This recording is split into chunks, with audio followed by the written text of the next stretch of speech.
So, Lance. Yes, sir. A lot of offense for Brock Purdy and company, 303 yards. Christian McCaffrey had like 180-something. Your thoughts on the defense? Very disappointed. Very disappointed with the defense's performance today. And to be even more specific, I really want to point out the linebacker play. Collectively, this was one of the worst games that I've seen the linebackers collectively play. I guess the answer to what 49ers wanted to do today was the Bears were going to play a lot of too high. So they played a lot of too high, which means against the run, linebackers are going to have the two gap. They're going to have the two gap, meaning you're responsible for a gap to ball, if the ball goes outside. If the ball goes outside or goes to your outside, you have ball to A gap. If you're on that side, it would be B gap to ball on the other side. Okay? The problem with that is that the ball stayed play side the entire time. So there was no reason to get ready to fall back. You can play fast and you can play up into your gap to the play side all game long. That's the way they ran the ball. So I was disappointed that we didn't attack our gaps. The other thing that was really disappointing is how many times the guy was running wide open in the middle of the field. You have too high, okay? And a lot of those are coming from, number one, who was running that in cut, the dig route, that dig that's coming in. That means that you have to have a linebacker. One of those backers has to roll. He has to roll and stay underneath that coverage. You roll with depth and stay underneath that coverage. And he was running wide open too often. You need an underneath coverage guy that has to be underneath that receiver. And we didn't see it. We weren't consistent. The only thing we were consistent with tonight, the linebackers were was bad reads, bad steps, bad eyes, and ineffectivity. Yeah, well, the defense has to be able to stop something. Something. Right? So either you're stopping the run or trying to stop the pass. But unfortunately, they weren't able to stop anything defensively.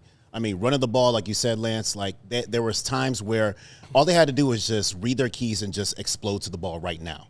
And then possibly they would have made plays. I think on one of the touchdowns, Edwards came underneath. He came underneath the block. And that's a cardinal sin. And completely took himself out of the play and opened up the doggone Red Sea for McCaffrey. Right. You're just making it too easy for this offense to work. They're already good. We already know what they're going to do. They're going to be successful. You just have to try to slow it down and minimize it as much as possible. And the Bears are just very unsuccessful at just minimizing anything defensively. They look like they were just going through the motions. You look like you were going through the motions. When you play against a team like the 49ers, the 49ers are hot. You know that you're hot right now. You're two of some of the hottest teams in the NFL, and this is a good preview of not only what the playoffs may look like, but where do you stand amongst the Giants? Exactly. So there were times where listen, I'm T.J. Edwards, man. There were times where there was a screen pass. He came up to and he was going to take on a lineman that was going to block him out, and I think the ball hit the ground or the play was blown dead. But there, in no fashion did he look like he was ready to take on that offensive lineman and get him off of him. Mm-hmm. There was no violence in his movement at all. Right. There was no violence whatsoever in his movement, and what he looked like was he was going to get thrown out of the saloon, and they were going to open up the lane for Christian McCaffrey to run up and down the lane and hit his head on the goalpost. This is a situation where it's kind of like a gut check time for the Chicago Bears. The Chicago Bears are a playoff team. We know that. But now you're playing against playoff teams, and you have to elevate your play, to heights that we probably haven't seen before or that we know that you're capable of doing. And today was we just didn't see that on the defensive side of the ball. Like I said, we have to stop something, and we didn't stop anything. So let me ask you guys a question, because I'm hearing a lot of T.J. Edwards and Tremaine Edmonds struggled. 2 weeks ago, they had a guy named DeMarco Jackson win Defensive Player of the Week, and now he's not playing. And I'm trying to understand how Noah Sewell was out there playing before linebacker snaps today. I realize he's playing the Sam position, but then he gets hurt and comes out. That part was confusing to me, but also do they need to be thinking about maybe at least give DeMarco a series if Tremaine Edmonds is still rusty or TJ Edwards? They seem to have a possible answer standing over there on the bench. Mm-hmm. You know, I don't know. I don't know the answer to that, you know, because I'm not in the room. We're not in practice. I don't understand. I don't know the dynamics, but what we do know is that when Jackson has been in, he has been productive, uber productive. Yeah. We do know that. So, you know, that's something I think that's always they do have that in their pocket. One of my keys to success for the Bears for this game was communication. Communication and do your job. Mm-hmm. Just do your job. Yeah. You know, and it's important against a team like San Fran because they run a lot of misdirection. You know, they run a lot of different formations. A lot of motion. They ran wing T. Yeah, they ran basically some did. wing doggone T. Yeah. You know, they motioned him into that orbit motion and ran a we used to call it a 47 reverse. Mm-hmm. You know, to the wing back. You know, and I actually love seeing that, but you have to be disciplined in that. Mm-hmm. You have to know whether you're in one back, two back. You have to know what your keys are. There were times where they're running the ball to the right, and our linebackers are stepping opposite of where the ball is going. Yeah. They're in trouble right now. In a too high safety, typically you're supposed to key the dot. Dot is Christian McCaffrey. Christian McCaffrey was going to his left. You should not be taking steps to your right. And then just open the doggone gates all day long. Another thing that was really disappointing, too, was I felt like the Bears were going to come out and be physical at the point of attack. I thought that we're finally going to get some pressure on the quarterback, you know, with our front four, and they were going to win their one-on-one matchups. But this is a playoff team.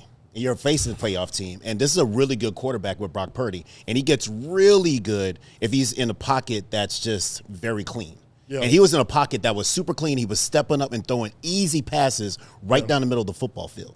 You have to be able to take something away. I think Booker had a pretty good game. He played decent today. Yeah. You know, he was around the ball and he made some plays.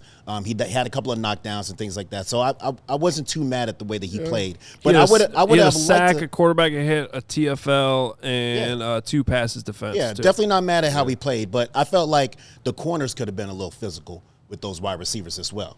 I've talked about this before, that if you're in man-to-man coverage and sometimes in zone, especially cover 2, you can walk up and bump that wide receiver, disrupt the time, because you know that we don't really have that good of a pass rush. So you have to do something. You have to do something to disrupt the timing of these wide receivers. I think to what you were saying, you know, you have to take something away. You know, when you get into the playoffs, we can't just be good on offense.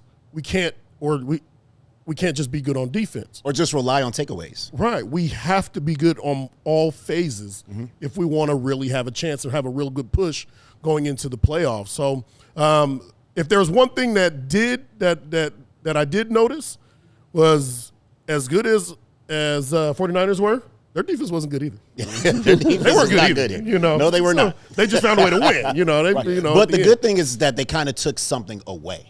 Right. You know, we couldn't take anything away. They were gashing us with runs. I think they had about 200 yards rushing. Yeah. You know, and close to 500 total yards. You know. Also, their guys that are hurt on defense are out for the year.